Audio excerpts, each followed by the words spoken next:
جی السلام علیکم ورحمۃ اللہ تعالی وبرکاتہ۔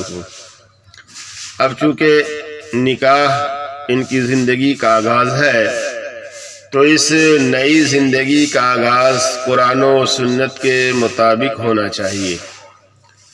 توبہ کے چند مخصوص الفاظ جو میں پڑھوں گا اس ارادے سے کہ اللہ تعالی میری توبہ قبول فرمائے، آپ سب دہرائیے گا اس ارادے سے کہ اللہ تعالی آپ کی توبہ قبول فرمائے، اور ہمارے دلہا میاں دہرائیں گے اس ارادے سے کہ اللہ تعالی ان کی توبہ قبول فرمائے، اور پھر اس کے بعد نکاح پڑھایا جائے گا۔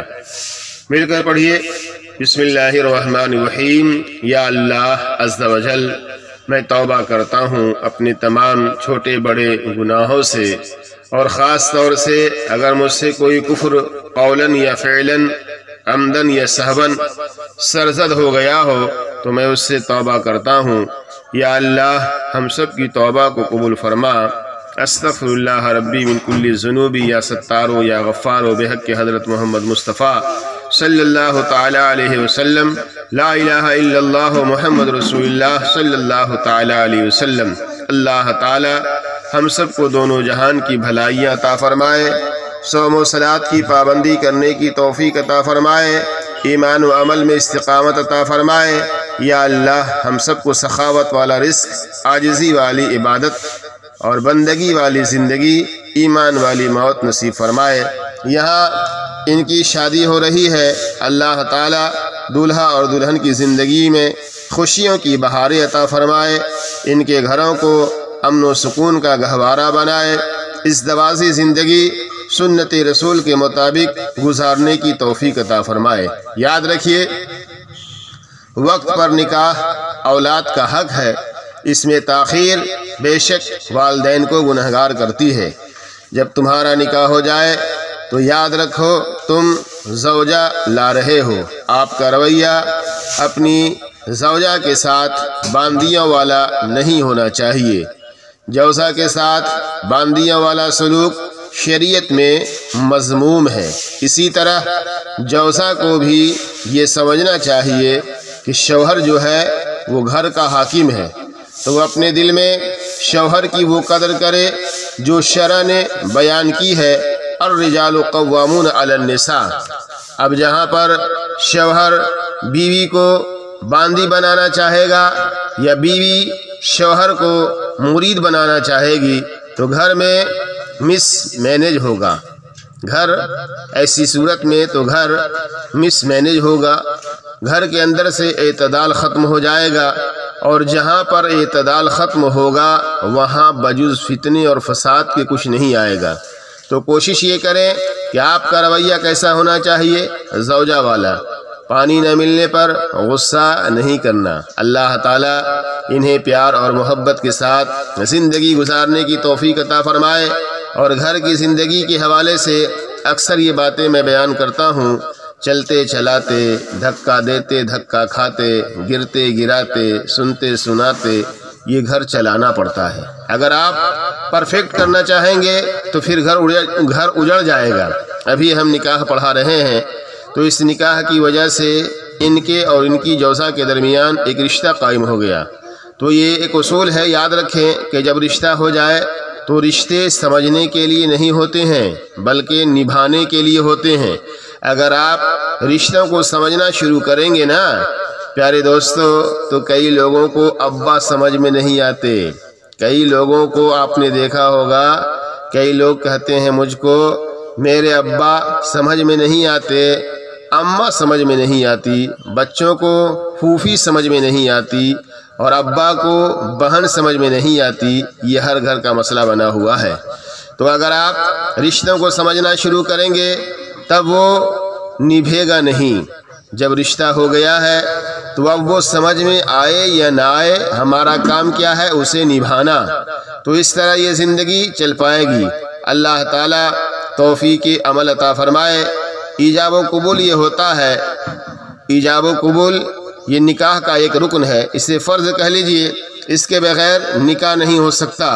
اور یہ جو گواہ ہیں، یہ جو گواہ ہوتے ہیں نا، نکاح کے شرط ہیں۔ پیارے آقا علیہ الصلوۃ والسلام نے فرمایا لا نکاح الا بشہود، نہیں ہے نکاح مگر گواہوں کے ساتھ۔ اور یہ جو کاغذی گواہ ہیں، پہلے زمانے میں یہ کاغذ نہیں ہوتے تھے مگر نکاح ہوتے تھے۔ اس کا مطلب کیا ہوا کہ ان کے نکاح کے گواہ آپ سب ہیں، وکیل صاحب، اور نکاح کے لیے جو گواہ ہیں یہ اپنے نکاح کے تمام اختیارات دیتے ہوئے یہ آ رہے ہیں ابھی اجازت لے کر کے، اور اس کے بعد جو ہے تو پھر نکاح کی کارروائی مکمل طور سے کی جائے گی۔ نکاح کا خطبہ پڑھنا سنت ہے۔ یہ وکیل اور گواہ صاحب گئے ہیں ابھی، جب تک لڑکی کے پاس ایجاب کے لیے وہ آ جائے تو پھر کارروائی کو آگے بڑھائی جائے۔ یاد رکھیے، نکاح کا خطبہ پڑھنا سنت ہے، لیکن جب پڑھا جا رہا ہو تو تمام حاضرین کا توجہ کے ساتھ سننا واجب ہے۔ بارک اللہ لکما وجمعکما فی خیر، اللہ تعالی نکاح میں برکت دے اور تم دونوں میاں بیوی کو خیر میں جمع کر دے۔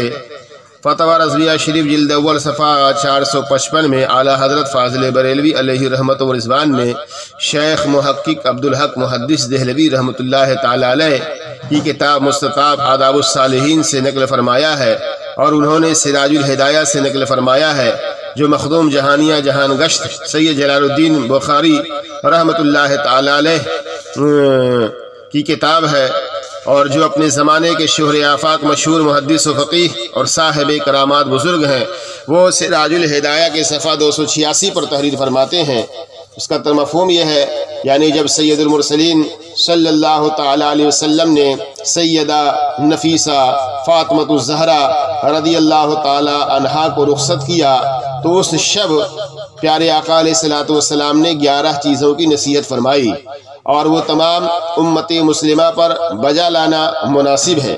اول ارشاد فرمایا کہ جب اے بیٹی فاطمہ جب علی کے گھر جانا تو داخل ہونے کے وقت بسم اللہ الرحمن الرحیم پڑھنا۔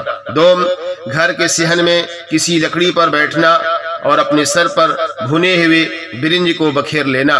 سوم، علی سے کہنا کہ تمہارے دونوں پیر دھوئے اور غسالہ کو گھر کے چاروں گوشوں میں چھڑک دے۔ چہارم، نماز والے اور دھوئے ہوئے صاف ستھرے کپڑے پہننا۔ پنجم، ہمیشہ دونوں آنکھوں میں سرما لگانا۔